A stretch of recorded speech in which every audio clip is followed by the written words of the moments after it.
Welcome to the Football Fill-In. We have got Dave Watson and a very pragmatic Mark Goldbridge. It's almost like he was resigned to the fact that United were going to lose yesterday. And is Phil Foden the best player on current form in the Premier League? We also have a look at two big refereeing mistakes at the weekend. Liverpool getting a 99th minute winner and Jude Bellingham seeing red as Real Madrid get a goal chalked off in the dying seconds. Paul Pogba getting a 4-year ban. And finally, is Ollie Watkins worth 100 million quid? You can watch it tonight on Spotify at 5 p.m. and tomorrow morning on YouTube at 7:30 a.m. all ready for your morning commute.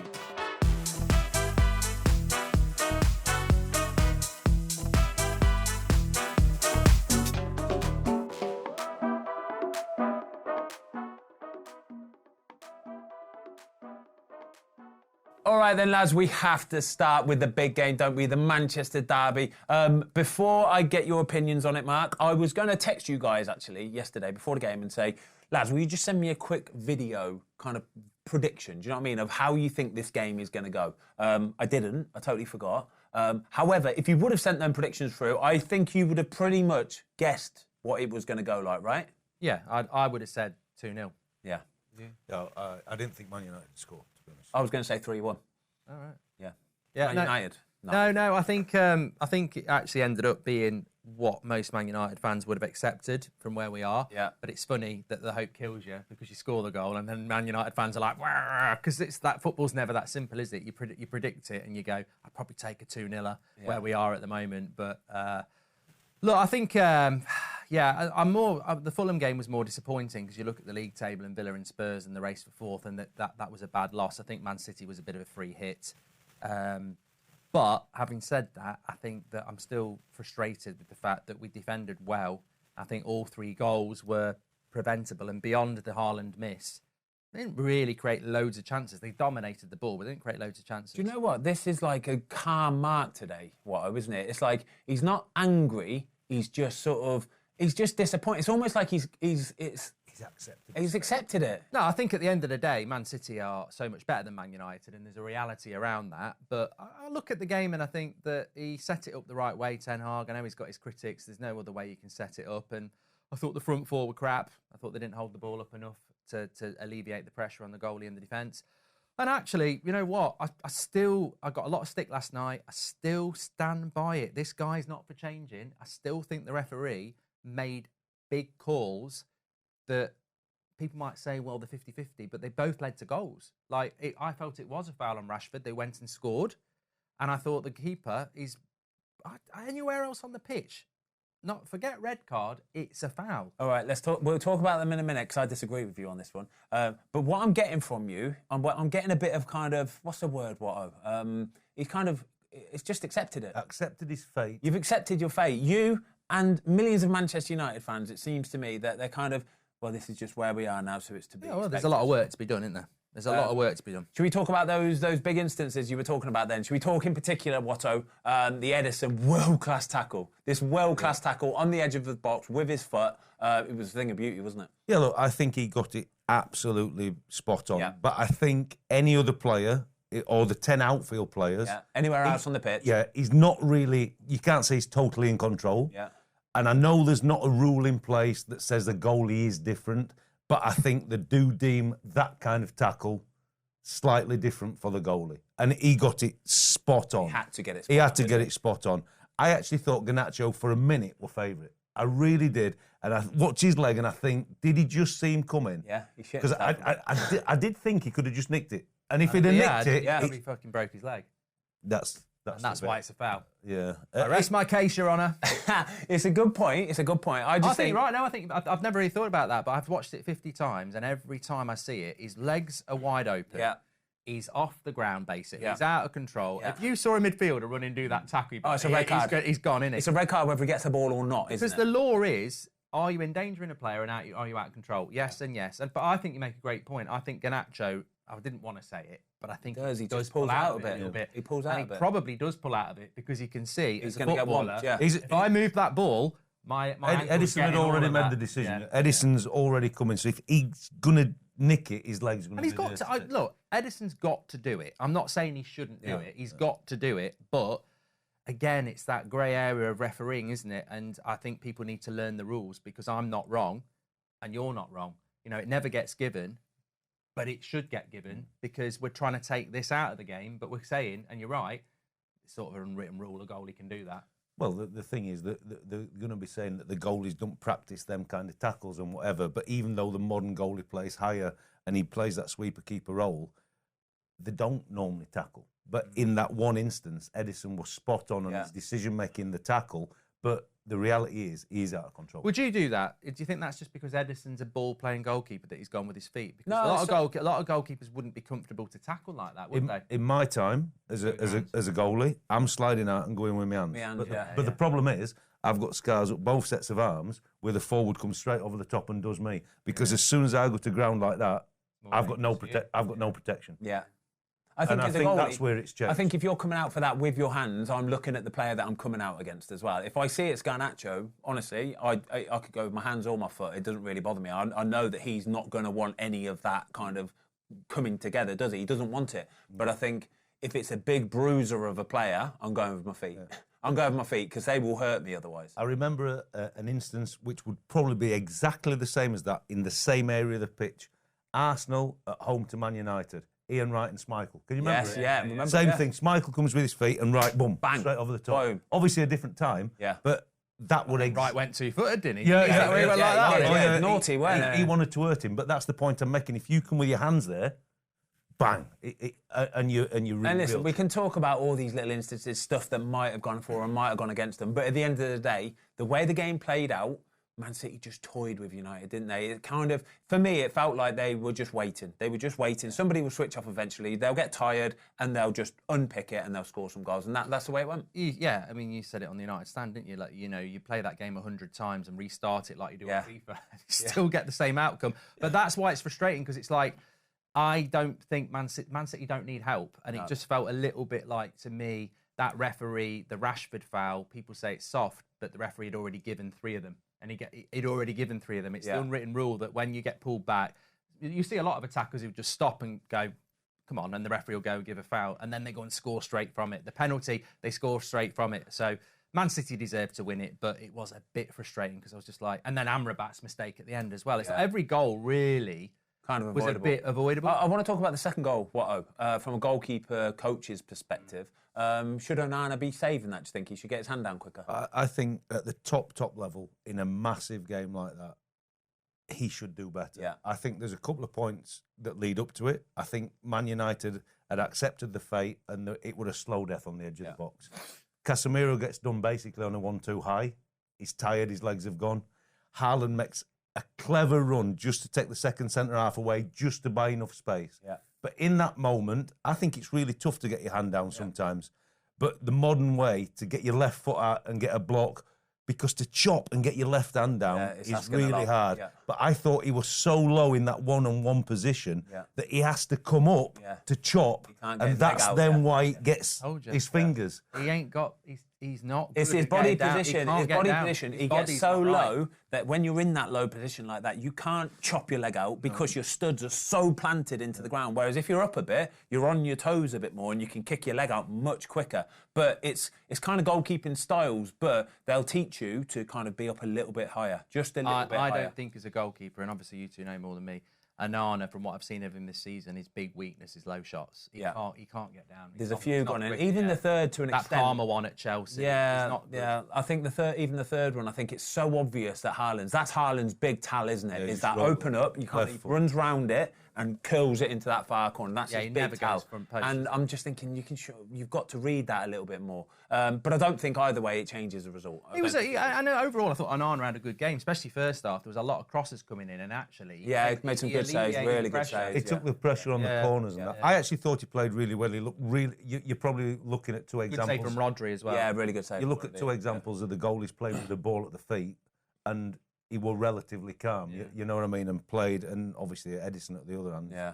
Is phenomenal at it. I just thought for Man United, they were sat in there waiting, and as soon as he had to change the back 4 with Evans coming off and then putting Lindelof in and changing and chopping and changing, I thought Varane actually on the day were excellent. He cleared some unbelievable balls, but the amount of pressure that City have when you're sat deep and they keep getting the ball, rotating it. They always kept making them little corner runs to open a space, playing behind you. The legs just went in there. I felt if I was Varane walking off the pitch, I'd have walked into the attackers, I'd have said to Bruno, Rashford, Anthony, Garnacho, I'd have said, look, we're never not conceding 2. Yeah. If you don't score 2, we're not going to win the game. I mean, the third goal shouldn't happen. Amrabat makes a mistake. But I think the defence have done their side of the bargain. You know, we've kept them down to 2 at the Etihad. As an attack, you've got to do more. And you've got to get hold of it more. Yeah, you've got to help us get up the help pitch. us, you know, help us get up the pitch. That's what they need to do. We've got to give Phil Foden a bit of love quickly. In the form that he's in at the minute, Watto, is he a guaranteed starter for England? Is he nailed on for that left-hand side for England? Well, I think he's been Man City's standout performer all season. And if you're doing it for the biggest and best team in England and Europe, then you can't do any more. And I think he would deserve to start. It's then you're tinkering with positions. Does he replace Saka on the right-hand side? Yesterday, he switched and scored a goal from either side. So he probably is more flexible than a Saka. Bellingham is going to play at 10 for sure if we stick to 4-2-3-1. But has Phil Foden ever come out and said his favourite position, by the way? Has he ever come out and said, no, this is where I love to play. And for England and Southgate, I want to play here. Because I think we're getting to the point where he's putting in such good performances, right, that that has to be a question now. Harry Kane, guaranteed. But then I think we have to say to Phil, where do you want to play? Like, genuinely, where do you want to play in that front 3? I think he's spent most of his career happily stat padding in the Man City side, hasn't he? So he doesn't care. No, but my point is, like, it doesn't really matter because when you play for Man City, I've got right wing, I've got Silva, I've got De Bruyne, or shall I go on the left wing? Whereas, you're right, for England, I don't think for Man City he has to say, I want to play number 10 because you move everywhere. Yeah, they do. You? Man City do, But for England don't do very that, though. more structured. So I personally think he should probably, Southgate doesn't know how to use him. So I think we're probably better off using him off the left. And I would actually say to Saka, look, I might want to swap this around a little bit. I'd put him on the left because if you put him at the 10, what does that do to Bellingham? I'd put him on the left. And I think he needs freedom, and I think he's got to start. He's got to start. I mean, the fact that he hasn't been a regular starter for England is incredible because there's so much talent in that team. But he's got to start. I think if this carries on till the end of the season, he's nailed on to start. And I'd like to see him on that left-hand side. I think if Saka's on the right, Kane up top, Bellingham just in behind, Foden on the left, we're excited, aren't we? But you've got to do what Man City do and Guardiola. Be happy in the game, get them changed over, cause other full-backs or wing-backs, whatever shape we're playing against, problems. And have that fluidity and confidence to change. And know and trust that both players can change and interact and do the things. That's where I think it just needs a little bit more of, what's the word? Freedom. Yes. Yeah, freedom. Freedom. What a lovely word. I think it's where big Gadget, big Southgate's got to come over and go, lads, right, you lot are unbelievable, okay? So sort of do what you want, work hard, thank you very much, win us games. That'll do, yeah? Simple? All right, love that. Right, well, let's talk about Liverpool then. It was controversial, let's put it that, yeah? I thought Forest did really well in this game, sort of held on, 99th minute, Darwin Nunez winner. But all of the talk was about the minute and a half that led up to this Darwin Nunez goal. Watto, if you were stood on the side of that pitch and you were on that Nottingham Forest bench and that had just happened to you, would you have been as annoyed as what they were? Yeah, I'd have been potentially yellow, maybe red card. Stevie Reid got a red card, didn't he? Reid got a red card. Excuse me. I always used to go and talk to the referees post-game, on the pitch, quickly try and get a heads up of it because the manager would always ask you when you went in, what's he said, and then you'd go and see him afterwards. Yeah. You are so annoyed. Forest played a real good game. Yeah. And to be fair, both teams wanted to win it, and that last 10 or 15 minutes, carnage. It was like ping pong. Brilliant. You have a chance, we have a chance. Football coaches, managers, you'd be absolutely raging. But the game went that way because the 3 points were more important than the point for either team. Yeah. So it was a great watch. Forest have done everything. It's a corner for Forest. Kelleher flattens Konate, really. Yeah. And is it a head injury? Yes, it is, so you've got to stop the game. He's made a right arse of it where he's done it. And I think that's where Forest's problems lie, because if they would have had the ball and they'd have circulated it, probably gone back to their goalie and done whatever, the game's virtually done. Yeah. That's the problem. And I think you've got every right to question it. The hard thing is to accept in football, when you're the coach, manager, or a player, that ultimately for that last 90 seconds, whether he's made an ass of it or not, you've still got your jobs to do. You've got to reset. You've got to reset. Liverpool get a corner. Yeah. It's second or third phase. They had 2 opportunities to clear the ball. They didn't.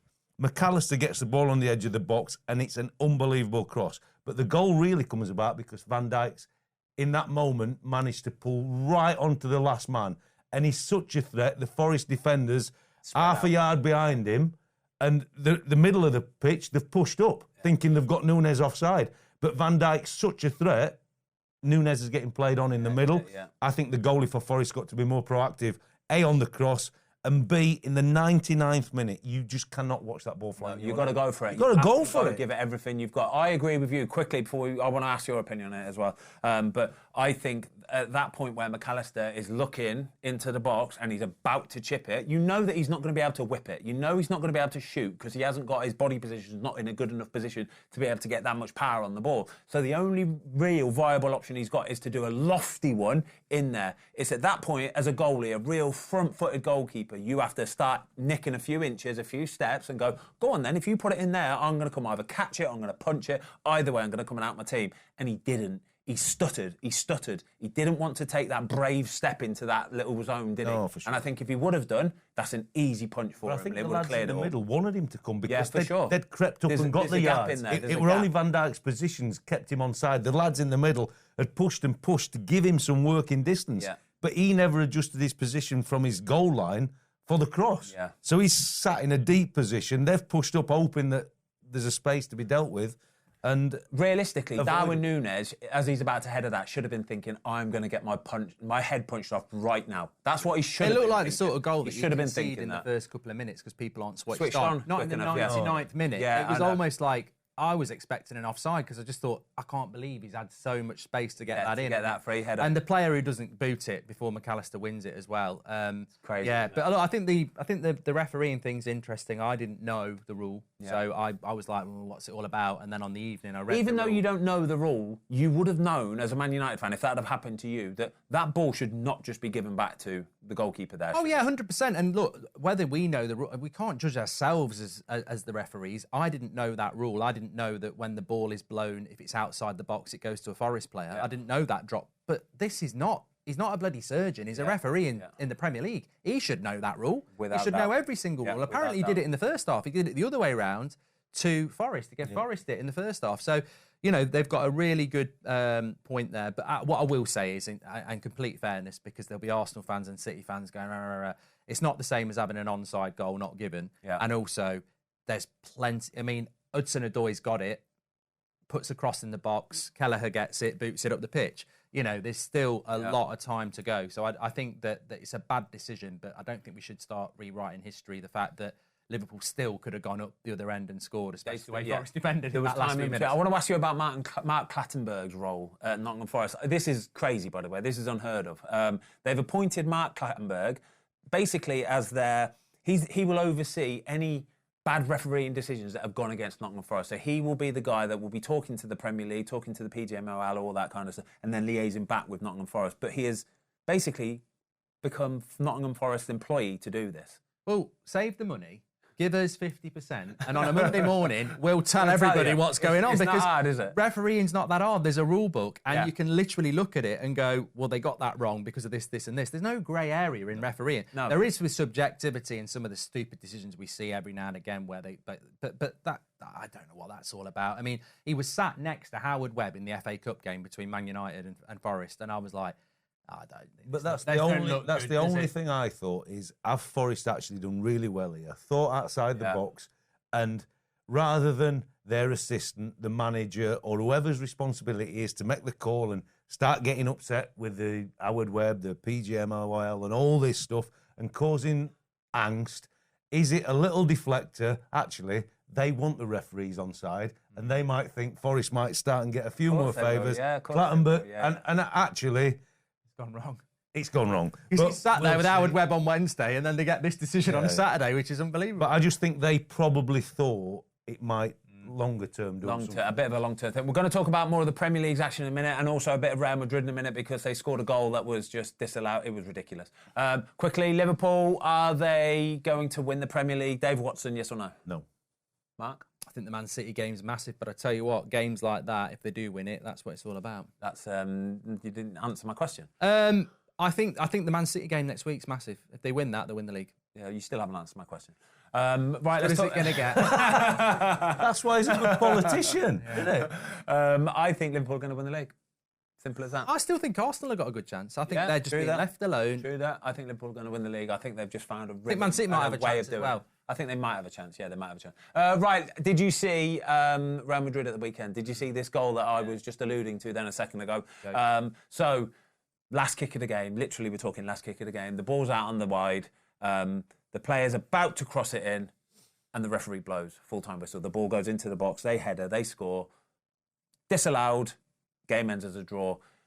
I'm going to come to you again, Watto, because if that was you on the sideline, how annoyed would you have been at that moment? I'm off, aren't I? You're finished. You just can't quantify it. Look, if that ball comes in the box, he cannot not allow the second reaction. Yeah. Because there's going to be...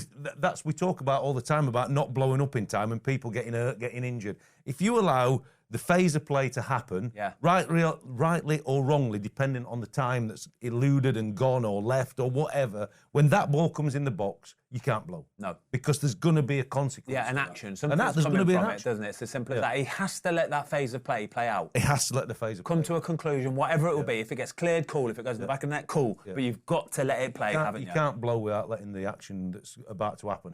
That's for sure. And I think he's blowing, actually, when the cross is coming in. Just about to kick it. Yeah. He's literally just about to kick the ball, and you see him put his whistle to his lips. This is...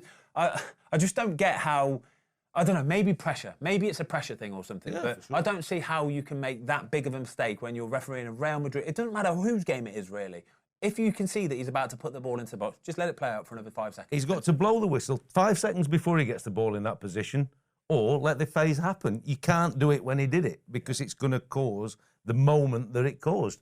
And it's an emotive game. Players, managers... If you think you've won a game at that point, and there's X amount of people there, and you've not heard the whistle, or what, you're going to go bonkers, aren't you? Well, Jude Bellingham got a red card. It looks like it could be a 3-game ban as well, which is ridiculous. And you do feel for him. On the same side, you do have to try and temper your emotions at that moment in time. Try and keep it cool. Try and keep it calm. But it's impossible. I think, mate. I think in that, mate. I think it's impossible. It doesn't matter what level you're playing at. Yeah. If you scored that goal on a Sunday morning to win a football match in whatever level, I don't care what the it pub is, Sunday league, and the ref blows at that cross. Oh, mate, someone's getting chased off the pitch. There could be a punch, couldn't there? It's getting madness. It's but horrible, that's the emotion. That's why we love football. Yeah. It's just really poor officiating. We've got to talk about West Ham. Massive week for them. Massive week for David Moyes as well. 2 wins in a week, beating Brentford 4-2, and then they go and beat Everton 3-1, piling more pressure on them. But David Moyes' kind of future was in the balance, even a week ago, really, before these 2 games. Now, 2 wins should be okay to the end of the season at least, shouldn't he? Yeah, and I think it's about what you want as a fan, isn't it? I think that football's changed a lot probably from when we were watching it 10, 20 years ago, where managers weren't... You look at a league table with West Ham 7th and you go, well, he's not in danger. Yeah. But fans these days are more opinionated, and I think some West Ham fans just don't like the style of football. But I don't get that. I don't get it, because you're not going to be 7th in the league, even with Moyes or without him. He's doing a fantastic job there. They've won a trophy. They're still in the Europa League. And, beating Brentford and Everton is not an easy thing to do. No. And he's gone and got 2 results there. I think that the Moyes problem is that he probably just doesn't fit what West Ham fans want. It's the style of football thing, and whenever they lose a couple of games, they'll be back on him again. But for what the job he's doing at West Ham has been incredible. That's the bottom line. Results-wise, the job he's doing is incredible. And obviously... since Paqueta's come back in the team, I think his stats are incredible, aren't they? 2 wins coincide with him coming back in. They've won their last 5 in a row when he's started. Yeah. So he's an influential player. And when you're a club like West Ham, we talk about United missing people like Martinez and Shaw and Højlund. Well, it's even more important for teams like West Ham when you're losing a player like that. Yeah, if the star player's down for a team like West Ham, it's a massive problem, isn't it? I was on TalkSport last week, Watto, and a lot of fans were ringing in about West Ham, and I said, listen, I think you've just got to be careful what you wish for, really. They're 7th in the league, they're winning games, not necessarily the sort of prettiest of football, but they're winning games. So I think you've just got to be a little bit, tread carefully, basically. West Ham fans were fuming, absolutely fuming, ringing in saying, no, it's about style of football. It's the way that we play. It's miserable to watch. They've just scored 7 goals in the last 2 games. Yeah, I'm with you. Look, David Moyes is tried and tested as a Premier League manager. A very, very, very good Premier League manager. And you have to be careful. The modern way and the style and how you go about your business, I think foreign coaches have come in. De Zerbi at Brighton have showed you a way to play. And we could go on with the list. David Moyes does it a certain way. What they are doing now is like winning the Premier League, to be perfectly honest with you. But you can accept that West Ham fans will have a gripe about it. Look, Areola had the performance of his life at Everton on Saturday. I had him on my bench in FPL, by the way, obviously. Too, Very good. Well done. No, Easy don't get no points. You don't play the game, you don't. Well he got 11 points, Jamie? 13 points. The reality is, that's why the West Ham fans are upset. Not that they've not got a great goalie. The fact that Everton dominated the game, their goalies had to make 9 or 10 saves, including a penalty save. Everton, Dyche will not believe that they didn't get a point, never mind win the game. And then West Ham have gone and won the game. Souček, the goal of his life. Ah, beautiful. 6'4", chest, outside right foot. But the reality is, that's what West Ham are. But they're still like winning the Premier League with what they're doing. Now, ultimately, if he'd have gone and been a De Zerbi type manager and gone and been expansive and Everton had pressed the life out of them and they'd have got beat 2-1, what do the West Ham fans want? Do they want us to have played really well at Everton, but we've got beat? Or did they want the goalie to perform like he did? That's the football they play, and in the end they come out 3-1 winners because David Moyes has instilled something in them. The recruitment's been right for how he wants to play, what they want to play, characters, personality, digging in every week, and they've had 2 unbelievable wins. And now they're in 7th, which is like winning it for them. Yeah. If you were a West Ham fan, would you be happy with David Moyes? No, I wouldn't, because I think when you look at, like you say, De Zerbi, Fulham, there are some mid-table teams that play much better football than West Ham. But the reality is it's always about winning and it's always about competing. And the grass ain't always greener. I agree with West Ham fans. Moyes had him at United, at Everton. It's not great to watch. And I'm sure Everton did have more of the chances. But you can't argue with results. And that's the thing, isn't it? And look, De Zerbi, it's been turned over by Luton 4-0. He got turned over by Fulham. Was it 3-0 at the weekend? 3-0, yeah. So, the grass ain't always greener. I want to talk about Aston Villa, lads. 4th in the league. I genuinely feel they go a little bit under the radar. I do. I feel they go a little bit under the radar. They're not really getting the respect that they deserve. A fantastic 3-2 win away against Luton, which is a double tough place to go. Ollie Watkins, another 2 goals. Do you know, Ollie Watkins, right? I think if somebody was to try and buy Ollie Watkins, he's going to I think he'll cost the best part of 70, 80 million quid. Yeah? But I don't think anybody would want to buy Ollie Watkins. Is that a fair statement?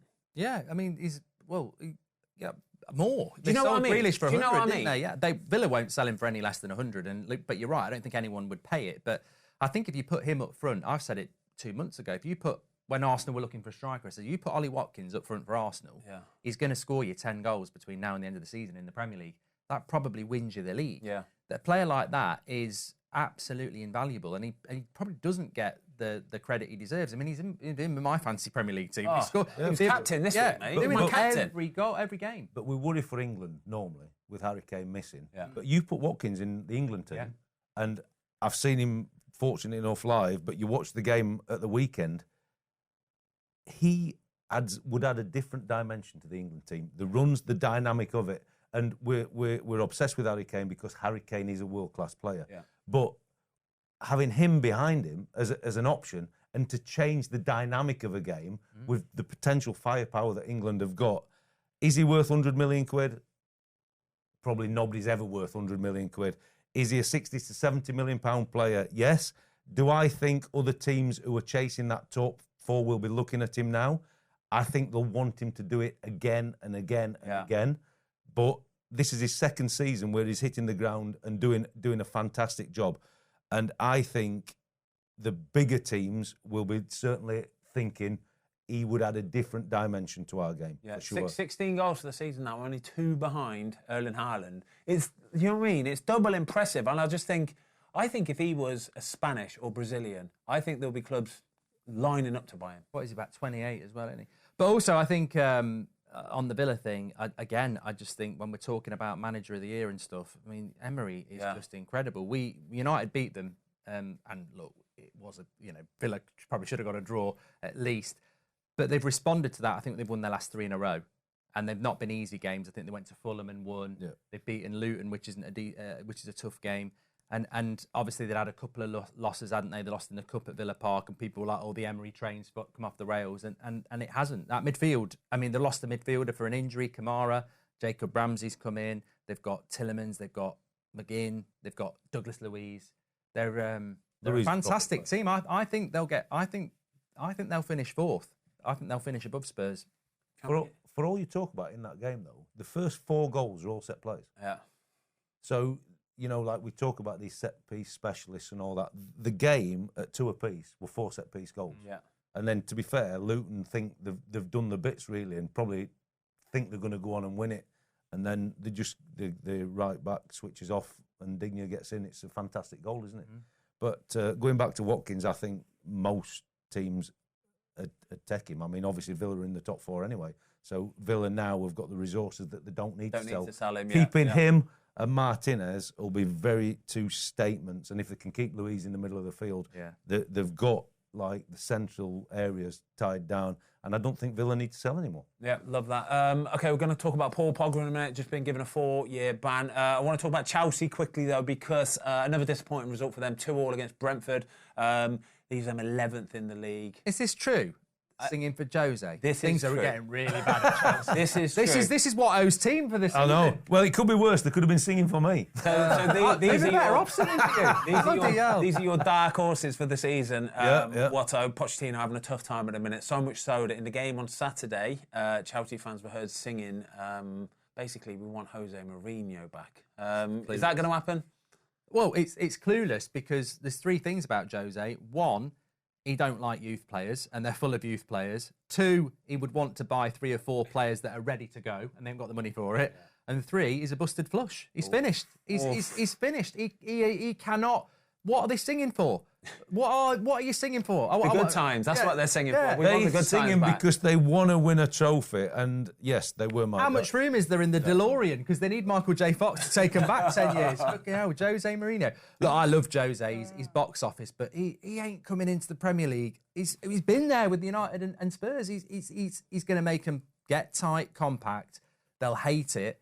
And then they'll throw him under the bus again. They've already had. They might as well get David Moyes in, haven't they? Yeah. Do you know what? That's what they would need, somebody like that, genuinely. But I don't think it matters who you put in charge of Chelsea at the minute. They've got too many kids, too many young players, too many long contracts, and it's just not going to work. Well, the Chelsea model has obviously now broken, failed. Yeah. The £1 billion the manager is in big trouble, whoever he is in there, because of all the things you've just said, and it's difficult for anybody. I thought he would have got more of a tune out of it. I actually feel really bad for him because I actually think he's a good manager, and he's going to be like another one at Chelsea.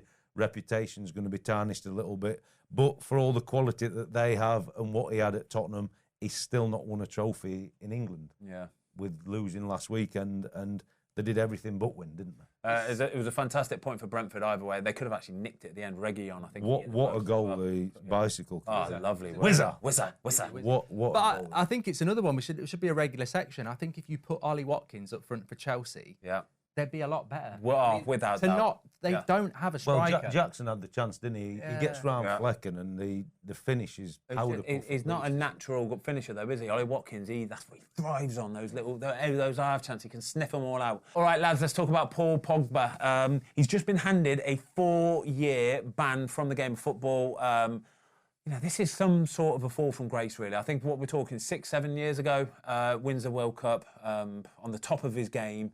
And by the time this ban finishes, he'll be 35 years old. Now, don't get me wrong, I know he's saying he's innocent and his team are going to appeal it. But I just wanted to talk about how kind of anti-doping works in football and how, basically, how hard it is to be found guilty, okay? So, random drug testing happens in football all the time. You could not get actually tested randomly. per season, or you could get randomly tested 5 or 6 times. It's as simple as that. You get done at the beginning of the season, you get done halfway through the season by your clubs, and you are told what you can and can't take. And if there's any supplements, anything that you are looking to take away from the football club, away from that environment, then you need to have it double checked by somebody within the football club, don't you? It's as simple as that. It needs to all be informed by sport, like tested, all that kind of stuff. So to actually get a positive sample, it's a big deal, and it's not the sort of thing that happens in football at all, is it? What? No, it doesn't happen lightly.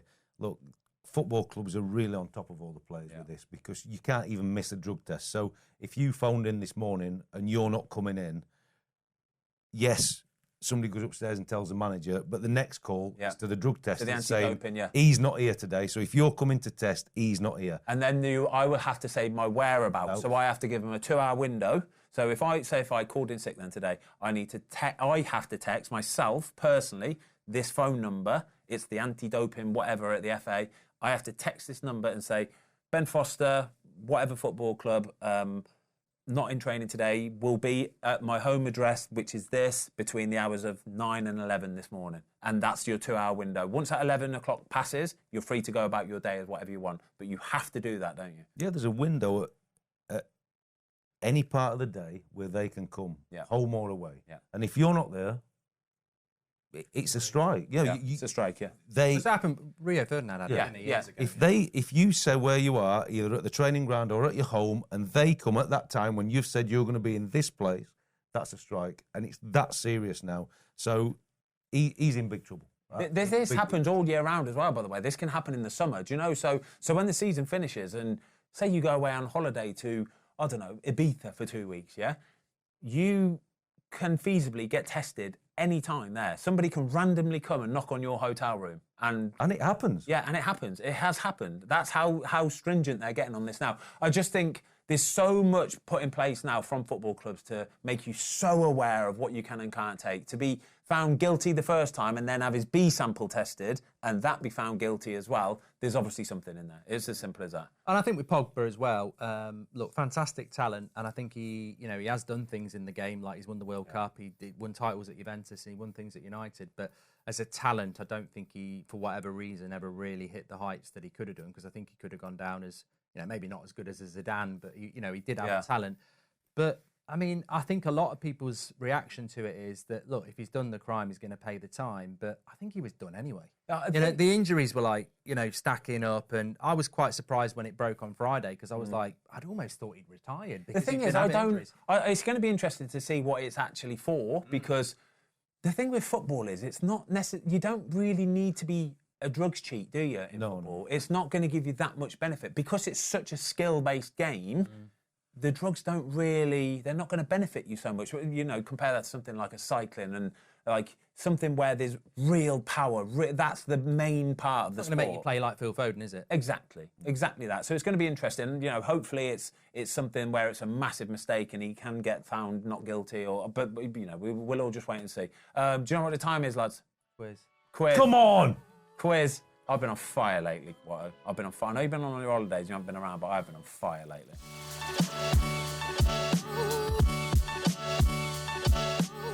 All right then, quiz time. Jamie is the quiz master. He's just got back from a heavy weekend in Hungary, Budapest. So apologies if the questions aren't up to much today. We ready, boys? Yeah. Good to go, Jay. I'm all good. Come on, then, let's have it. Love you rid to me though as well. Question 1. Which club was expelled from League One in August 2019? Which club was expelled from League One in August 2019? I know this. Do you? Yeah. Macclesfield. No. Rochdale. No. 5, 4. It's up there, I know it is. 3. Scunthorpe. No, it is Bury. I knew it was up there. Bury got fucking expelled. Bury, same thing. It's all up north. We should have known that. I knew it was around Manchester. I didn't know that. Well, you guessed round there. Macclesfield's not far. 0-0-0. No correct answers. Question 2. Well done, Jamie. Very on the ball this one. We definitely didn't want you on the screen today, mate. This is I'm first question. You got it all wrong. So that's 0-0-0. Yeah. Still 0-0. Question 2. Who am I? Question. I started my career at KTP in Finland. Spanish legend Raul was my teammate at Schalke. I've scored 87 league goals for Norwich City and now play. I knew it! Mark Goldbridge has got the Timo. point. Yep. I was thinking they got this striker. We were all close. We were all close. For Sal. Sal, I was yeah. thinking of Jussi Jääskeläinen at first. Yeah. That was close. That was. Question 3. In the Man City versus Luton FA Cup game, how many assists did Kevin De Bruyne get? 5. 4 is the correct answer. Watto. Boom! Didn't watch it. Shit. Rubbish. Can't be bothered. We love the FA Cup. We love it. Yeah. No, I like the FA Cup. I don't like City. We know that. really? We know that. I wonder why. Question 4. Why, Jay? Because he's a United fan. All right. Question 4. Who is the only South African to have played in the Premier League this season? Fortune. Ben McCarthy. No. Well out this season. This season. Oh my God. Oh, gosh. Only South African this season. This season, I'm glad. yes. I'm glad I'm out actually. And me. Because I don't fucking know. I have not got a clue. I don't know it. It is Lyle Foster. Plays for Oh, Burnley. yeah. I didn't know that. Yeah. I've known that. I yeah. did not know that. I didn't know that. Done quite well. So the scores are 1-1. Well done, Jay. Question 5. Which club plays at Adams Park? Wycombe Wanderers. Wycombe Wanderers is the correct answer, also. I can't help you today. Yeah. Question 6. Name a goalkeeping father and son that have Schmeichel. both played in the Premier League, excluding the Schmeichels. So you're both out. So it's just Mark. Oh, come on! yeah, Because my answers don't count because he said it You before both me. said it. You both Hold said on it. a minute. both You said it. the same You thing both as said me. You have to Don't wait say till the fast question question. finishes. Name a goalkeeping father and son that have both played in the Premier League, excluding the Schmeichels. No fucking cheating. Oh, cheating here. Gone. Brian and Angus Oh, Gunn. come on. I- You've got that on video, Luke. You've got that on video. Cheating. I think that is cheating. That is Cheating. Points off. He's -1. always Ben's on get -1. points off. It's Minus bollocks. one. He's always shooting me. Yeah. It's got nothing to do with it. God, I'm sorry. not- I don't care. I That's can't. the -1. You're on -1, Ben. Yeah, good, Jay. Minus one. So you don't get the point Cheating. either. You don't get a point. No point. I don't get the point. But -1 for cheating. I wouldn't have got it. Good analysis, Luke. Well spotted. Can't have this on the You quiz. can't have it on there. He's professional. Weekend away's toughened him up. Has he took a point off Absolutely. you? Took a point took a off. point. He's got, well, how many's left? 4. Oh, you're right. Still Oh, got we're it. still got Still some. can. So 2, -1, and 1. It's a good First quiz. time in Go quiz, to Budapest quiz every week. history. Question 7. I like this stuff today, mate. Career path. I have played for Bayern Munich 2, Bayern Munich, Manchester United, Manchester City. Owen Hargreaves. Owen Hargreaves is the correct answer. 0, mate. 0. That's such a rubbish rule, mine. No, it's fair. You were so out of order there. Question 8. Who did Tottenham sign in 2023 for Sporting CP Lisbon for approximately Porro. 400 million euros? Pedro Porro. Pedro Porro is the correct answer. How much? 14 million euros. You said 400 then. You I did said. not say 400. You 100% did not did. say What chance Play we it got? back, Luke. Play it back right now. For approximately 400 million euros. There's never been a player in the history for 400 million. I still got it. Yeah, you got Even it. with the wrong information, I still got it. Did you read the answer? Is that 2-2? 2-2. No. Question 9. Nicholas Anelka went on loan to what Premier League top 6 side? Liverpool. Liverpool is the correct answer. 2001 to 2002. You could still get a Oh. three-way, yeah. You could, yeah. And then you could moan about the -1. Final question. Come on now. Question 10. Luis Suarez joined Liverpool from which Ajax. team in 2011? That's the worst question ever. What do you mean it's the Oh, yeah, worst shout out question? today as well. That's the Yeah. worst question ever. Yeah, unfortunately. I'm back. I was worried about myself, you know. I was losing too many. Yep, so Back. Mark Goldbridge with the win on the quiz. Well done, Mark. Disgrace. Don't doubt me. Don't doubt Moyes. And don't doubt me on the quiz. Yeah, but you tried to cheat, so we can't defend you. It's been a long time. It's been a long time since I've won. Get in! I'm happy for you, mate. Well done. That puts you on 8, which is 1 point behind me.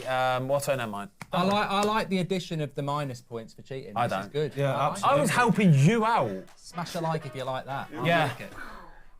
Well done, everybody. Jamie, bang average today. Bang average. What do you mean? Strong quiz master. Get back to Budapest, though. I love Thanks, it. Mark. This week, all right. Thank you, everybody. We'll see you next week. Football Film.